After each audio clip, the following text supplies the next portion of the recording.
Hi. അപ്പോൾ നമ്മളിന്നൊരു സ്ഥലം വരെ പോവുകയാണ്. അതിനുവേണ്ടി റെഡിയായിട്ട് നിന്നിട്ടാണ് ഉള്ളത്.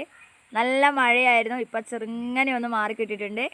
അപ്പോൾ നമുക്ക് അങ്ങോട്ട് പോകാം. എവിടെയാണ് പോകുന്നതെന്ന് നമുക്ക് വീഡിയോയിലോട്ട് കാണാം കേട്ടോ. ഓക്കെ, അപ്പോൾ എല്ലാവരും ടാറ്റ കൊടുക്കൂ.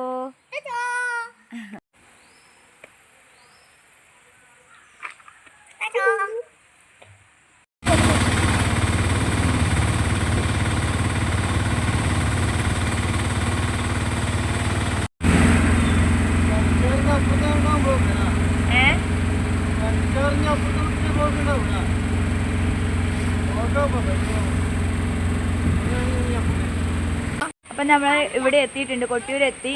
അപ്പോൾ ഇവിടെ പാർക്കിംഗ് ഏരിയ ആണ്. അപ്പോൾ വണ്ടി ഇവിടെ വെച്ചിട്ട് അങ്ങോട്ട് പോവാം കേട്ടോ.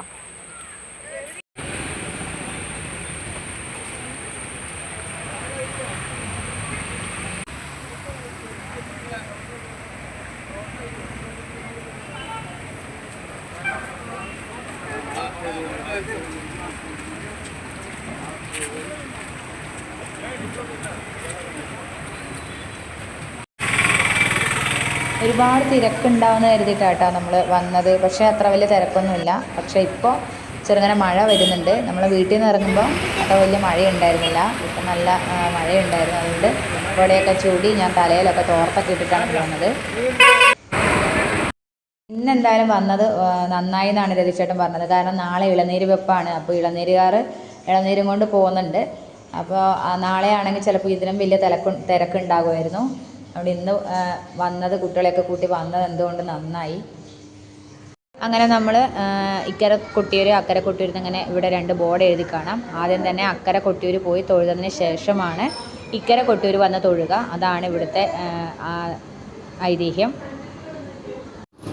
പറശ്ശിനിക്കടവ് പോലെ കണ്ണൂരുകാർ അഹങ്കാരത്തോടു കൂടി കാണുന്ന മറ്റൊരു കണ്ണൂരിൻ്റെ പ്രധാനപ്പെട്ട ക്ഷേത്രമാണ് കൊട്ടിയൂർ ക്ഷേത്രമെന്ന് പറയുന്നത്.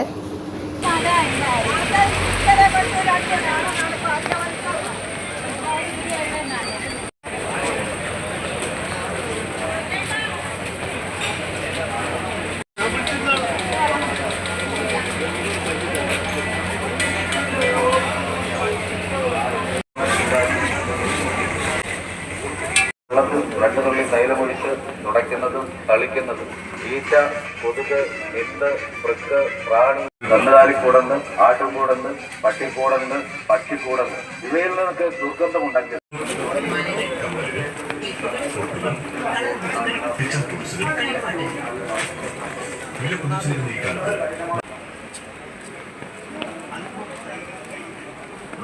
അങ്ങനെ നമ്മൾ ഉള്ളിലോട്ട് പോവുകയാണ്. കൊട്ടിയൂർ അപ്പൻ്റെ മണ്ണിലെത്തിയിട്ടുണ്ട്.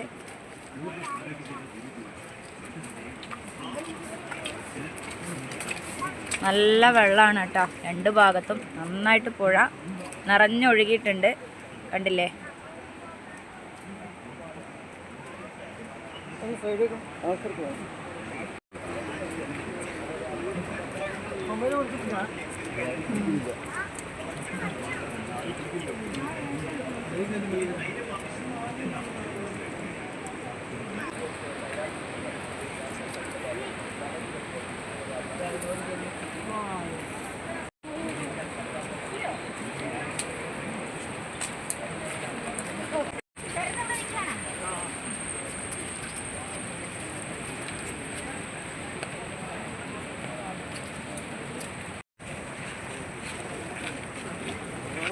കഴിഞ്ഞ ദിവസം ഈ പുഴയിൽ വെച്ചിട്ട് ഒരു 5 വയസ്സുള്ള കുഞ്ഞ് ഒഴുക്കിൽപ്പെട്ടിരുന്നു.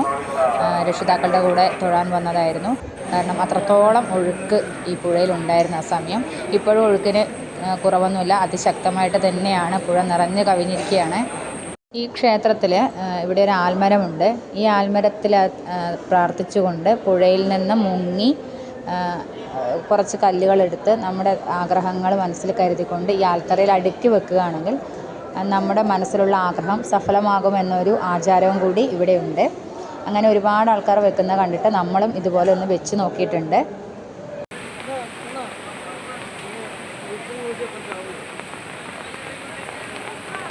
ഇത് അതിശക്തമായ ഒഴുക്കാണ്, നല്ല വെള്ളമുണ്ട്, നന്നായിട്ട് പുഴയൊക്കെ കുത്തി ഒലിക്കുകയാണ് കേട്ടോ.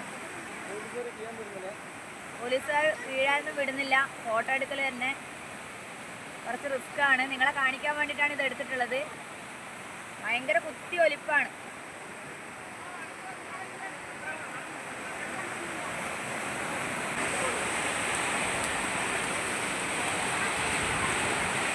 ഗോവിന്ദ ഗോവിന്ദ ഹരി ഗോവിന്ദ ഹരി ഗോവിന്ദ ഹരി ഗോവിന്ദ ഗോവിന്ദ ഹരി ഗോവിന്ദ ഹരി ഹരി ഗോവിന്ദ ഹരി ഗോവിന്ദ. ഇന്ന് തിരക്ക് കുറവാട്ടോ, തിരക്ക് കുറവാണ്. പക്ഷേങ്കിൽ മഴ വിട്ടുമാറാത്ത മഴയാണ് നമുക്ക് ബുദ്ധിമുട്ടാകുന്നത്.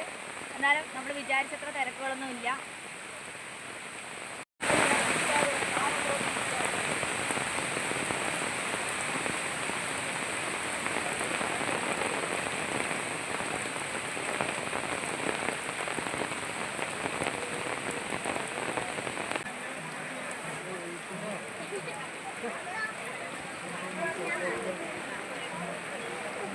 ഇതാണ് ചരിത്രപരമായി പറഞ്ഞു കഴിഞ്ഞാൽ ദക്ഷയാഗം നടന്ന സ്ഥലം എന്നറിയപ്പെടുന്നത്.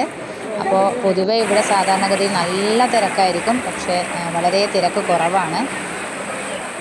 കേരളത്തിലെ വാരണാസി എന്നറിയപ്പെടുന്ന പുണ്യപുരാതനമായ ഈ ക്ഷേത്രത്തിൽ ഈ വർഷവും എനിക്കും എൻ്റെ കുടുംബത്തിനും വരാൻ കഴിഞ്ഞതിൽ ഒരുപാട് സന്തോഷം തോന്നി.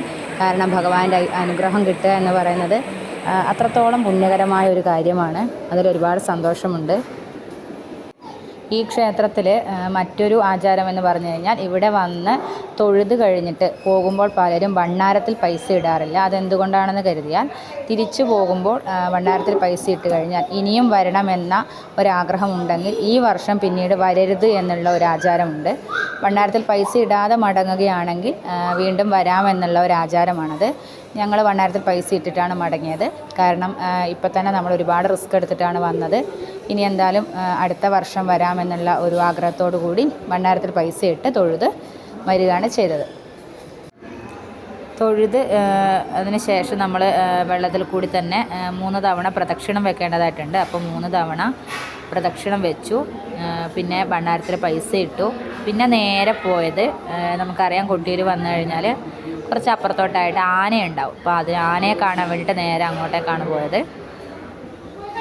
പിന്നെ കൊട്ടിയൂർ വരുന്ന ആൾക്കാർ, സ്ത്രീകൾ പ്രത്യേകിച്ച് ശ്രദ്ധിക്കേണ്ട കാര്യങ്ങൾ എന്ന് വെച്ചാൽ നമുക്കറിയാം, എല്ലാ ക്ഷേത്രങ്ങളിലും സ്ത്രീകളുടെ ആർത്തവ ചക്രം 7 ദിവസമാണ്.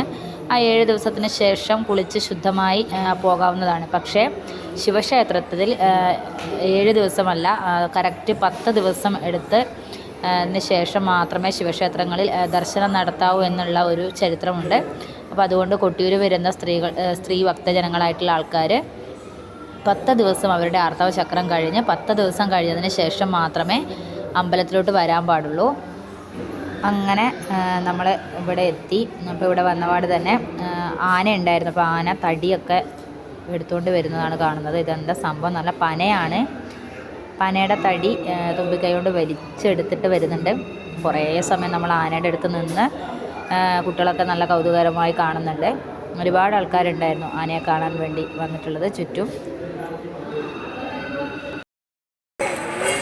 അങ്ങനെ ആനയൊക്കെ കണ്ട് കുറേ സമയം നമ്മൾ അവിടെ സ്പെൻഡ് ചെയ്തു. പിന്നെ അവിടെ നിന്ന് ചുക്ക് കാപ്പിയൊക്കെ കൊടുക്കുന്നുണ്ടായിരുന്നു. കുറേ ചുക്ക് കാപ്പിയൊക്കെ എല്ലാവരും വാങ്ങിച്ചു കുടിച്ചു. അപ്പോഴേക്കും മഴ കുറച്ച് തോർന്നിട്ടുണ്ടായിരുന്നു. അതുകൊണ്ട് അടുത്ത് നിന്നുകൊണ്ട് ആനയുടെ കുറേ ഫോട്ടോസും വീഡിയോസൊക്കെ എടുത്തു. അതിന് ശേഷം കുറച്ചപ്പുറത്തായിട്ട് നമ്മൾ പുഴ കാണാൻ വേണ്ടിയിട്ട് വീണ്ടും പോയി.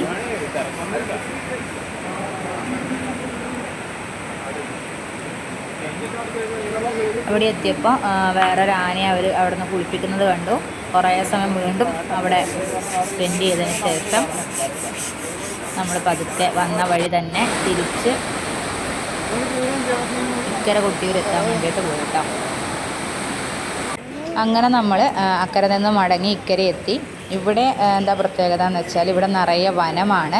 അപ്പുറം നിറയെ വെള്ളങ്ങളും കാര്യങ്ങളൊക്കെ ആയിട്ടൊരു പുഴയായിരുന്നെങ്കിൽ ഇവിടെ നിറയെ വനങ്ങളാണ്. അപ്പോൾ ഇവിടെ വന്നു, തൊഴുതു. അതിനുശേഷം ഫുഡ് കഴിക്കാൻ വിളിച്ചിട്ട് നമ്മൾ ഭക്ഷണം കഴിച്ചില്ല. നല്ല മഴക്കോളുള്ളത് കൊണ്ട് നമ്മൾ വേഗം തന്നെ അവിടെ നിന്ന് മടങ്ങി. ശേഷം ഭഗവാനോട് ഇനി അടുത്ത വർഷവും വരാനിടയാക്കണേ എന്ന പ്രാർത്ഥനയോടുകൂടി അവിടെയും ഭണ്ഡാരത്തിൽ പൈസ ഇട്ടിട്ട് വേഗം തന്നെ തിരിച്ചു വന്നു കേട്ടോ.